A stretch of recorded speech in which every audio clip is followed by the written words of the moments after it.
this session, we will discuss the quality methods used during the control stage of the cycle. The major tools used for the control of production parameters are control charts, of which several different types exist to handle the different types of product characteristics and process variables encountered in production and service environments. Here we will introduce process control, and in the next session we will learn about X-bar and range charts. The learning objectives for this session are to understand what is meant by process control and to describe the purpose and the main features of a control chart. Process control is the most important component of the quality effort during manufacturing. And its objective is to proactively evaluate the condition of a process and to control the process so as to prevent the production of defective units. So first of all, what do we mean by a process? And I'm sure you've seen this before.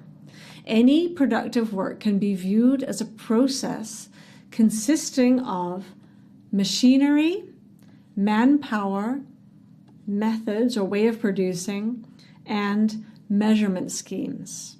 The environment can sometimes play an important role and must be taken into account while studying the process. Process receives inputs, so raw materials, parts, sub-assemblies.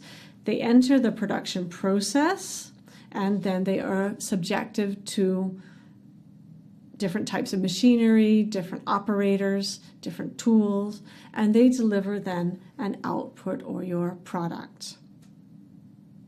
And what do we mean by process control? Each operation of the process has to be performed under certain selected conditions, such as speed, temperature, pressure, and so on.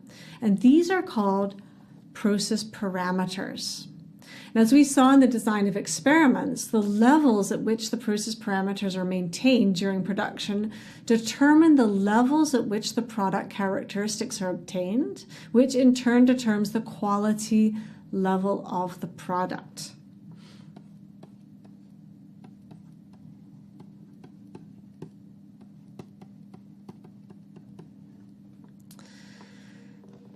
The input levels for the production process parameters must be selected using experiments to yield the desired level of the product quality.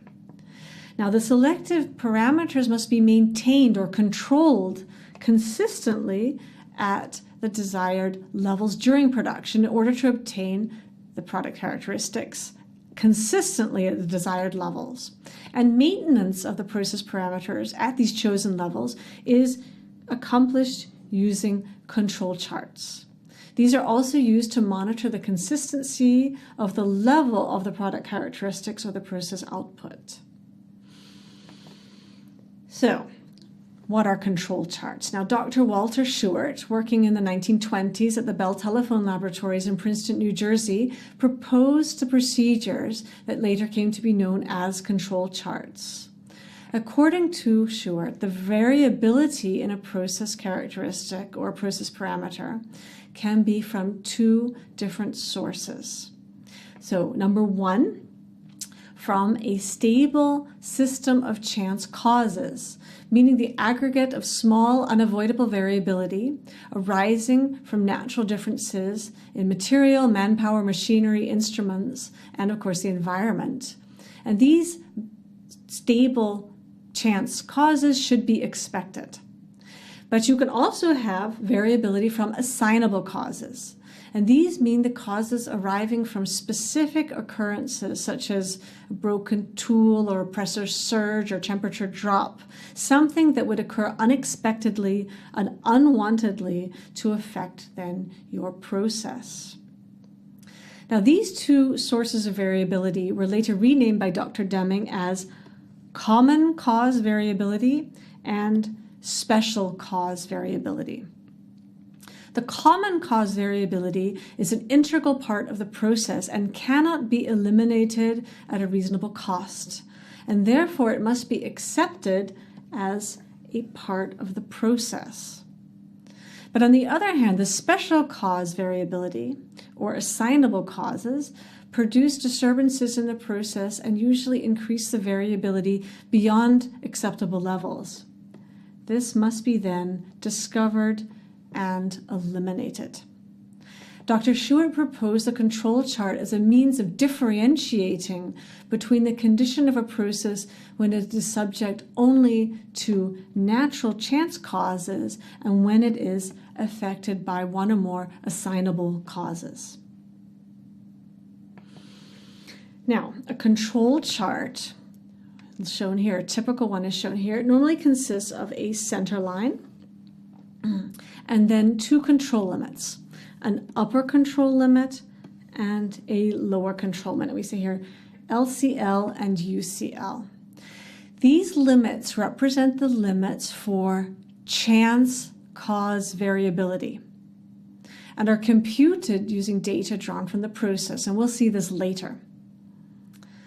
So again, these represent the limits for chance cause variability. So we'll talk about that again later. So samples are taken from the process at regular intervals, and these should be reflecting, they should be a measure plotting the suitable measure of the quality should then be computed out of the sample observations and plotted in a chart. So what we have here then is time, and each of these represents a sample statistic calculated from a sample taken at regular intervals. If the values are all within the two control limits, as we show here, all these values lie within the two control limits, we say the process is in control. However, if our computed statistic from any of the sample lies outside the control limits, the process is said to be not in control or out of control at that time. And when this happens, when the process is not in control, we need to look for then an assignable cause or a special cause, and we need to take action to discover this assignable cause and to eliminate it.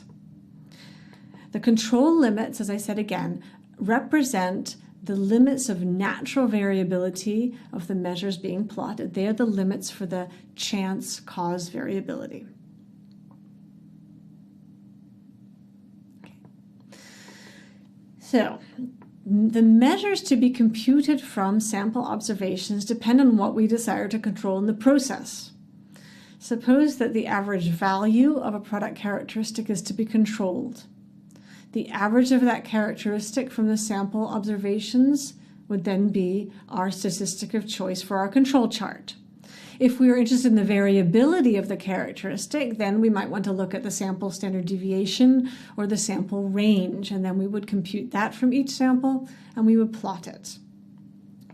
Now, here is an example of measures, sample statistics, that are plotted to control various process parameters. For example, they just said if we're interested in the process average, then we would use the sample statistic X bar, the sample average, and we would plot that in what we call an X bar control chart.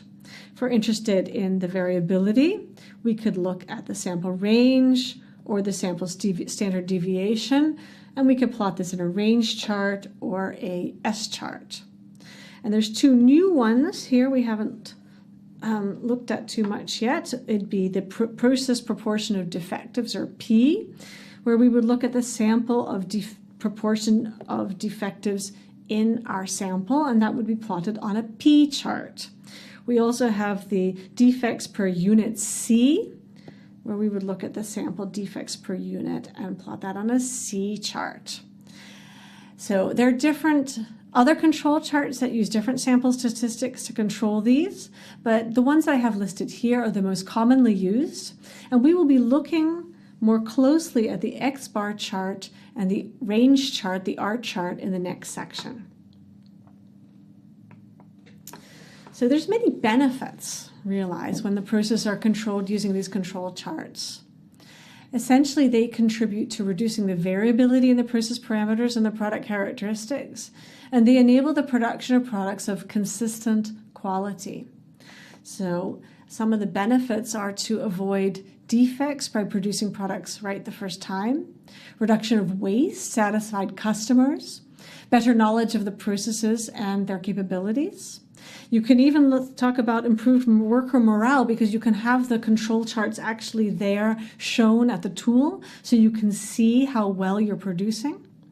You can say there's an improved image for the producer because he's able to show how well he's producing, how well in control his processes are, and then hopefully better sales. And whenever you produce better quality, less waste, you can then have reduction of waste here, improved profitability.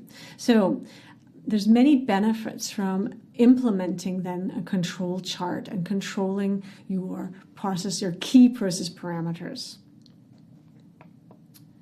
Now, as stated then in chapter 2, the data from sample observations are classified into 2 categories. We have either measurement data or attribute data. Now, measurement data, we talked about this, will result from measurements taken on a continuous scale, height, weight, thickness, and so on. Attribute data come from inspections based on attributes such as taste or feel, and these can also come from classifications into categories such as something is good or bad, tight or loose, flat or not flat. Attribute data is normally in counts or proportions or percentages, such as 3 defects per printed circuit, or 2 of 8 too small, or 10% too tight, different examples. But what's important is we can see that measurement data come from observations made about continuous random variables. And attribute data come from observations made on discrete random variables. And it's necessary to recognize the type of data that we have to deal with in a given situation in order to determine the different type of control chart to use. And the reason is because the limits for the control charts are based on the distribution and the data. And so for this, we need 2 types of control charts. For measurement control charts, we're going to be talking about X bar and R range charts. And attribute control charts would use then the P charts and the C charts, which we saw in the earlier slide. Now, the measurement control charts, again, the continuous random variable control charts, are designed to control measurements with the assumption that these measurements follow the normal distribution. When a measurement is to be controlled, both the average and its variability must be controlled. A measurement can go off spec, fall outside its control limits or specification limits if the average moves away from its target, or if its variability increases beyond the specified range, or both. So I wanted to draw this. If we have a target and we have 2 control limits. So if we have a random variable which is producing on target, and here we have a lower control limit and an upper control limit and our target, then we say that our process is on target and in control.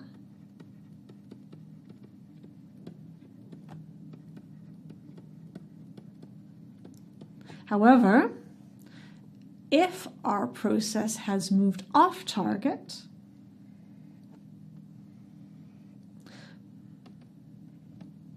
so the mean of the process is now situated away from our target, we will find that part of our production will be out of, in this case, our control limit. We could also have the case, of course, that our process may be on target, but the variability has increased. And here we see again, because of the increase in variability, we have parts that are produced outside of the control limits. And finally, the worst case is then a process which is not only off target, but also with increased variability. And here we would then see a large amount of products that are out of control because of the product being off target and with increased variability. This one was increased variability. This is on target. And this was off target. Oops, off target. So on target in control, off target, we produce out of control. On target but with increased variability, we have parts produced out of the control limits, and off target with increased variability. For normal populations, the sample average and sample measures of variability, such as the sample variance or the sample range, these are statistically independent. So the sample average is statistically independent from sample variance or sample range. And this means that if we want to control our process, we need to have then two control charts, one to control the process mean and another to control the process variability. Now, in the next session, we will look at X-bar and range charts. But I just want to give a small preview. This means that we will be taking samples of 4 or 5 observations at regular time intervals, and we will be computing the statistic X-bar and the sample range for each of those samples. And in the next session, we'll answer the questions, what is the center line? How do you calculate the upper and lower control limits?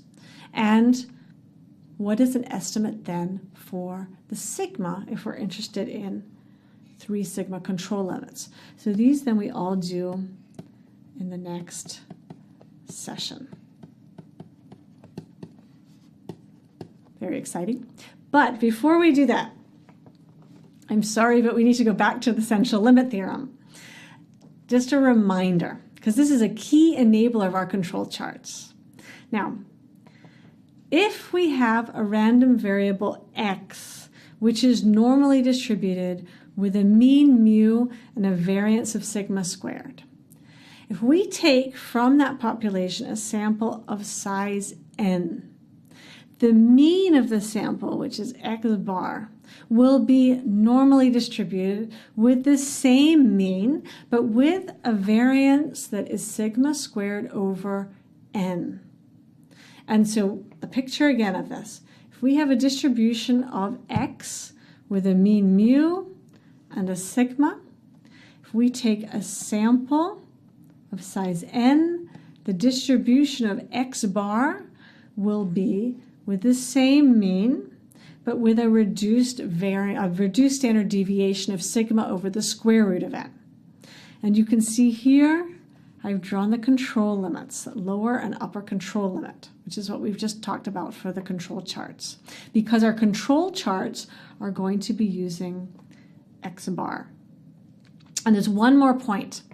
Do you remember, even if we don't know what the process distribution of x is, the x bar distribution will tend to normal as we get a larger sample size.